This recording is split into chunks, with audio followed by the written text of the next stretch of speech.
Hi everybody, it's Lou Manfredini, Ace's home expert, and today I'd like to talk to you a little bit about gutter guards that you can install yourself. Now at your local participating Ace store you can find a variety of gutter guards that are available. This is sort of the most common one. It's a piece of expanded metal that can go over the top of your gutter to keep the leaves and debris out. Some people will tell you that this can actually clog a little bit because the leaves can almost get like paper mache on top of that, so it may not be the best choice for you.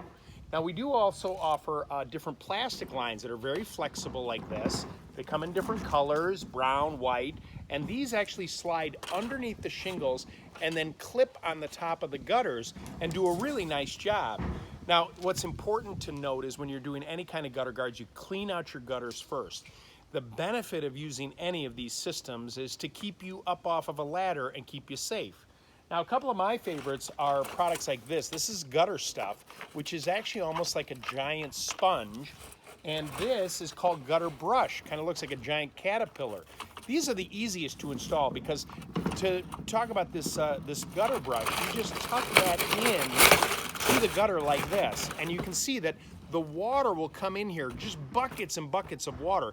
The leaves will get on top of the brush like this, and then when they dry and the wind blows, they just come off of your roof. Your local participating Ace store has a pretty good selection of gutter guards. If you do this the right way, it keeps you up off that ladder and safe. More information, just go to our website, acehardware.com.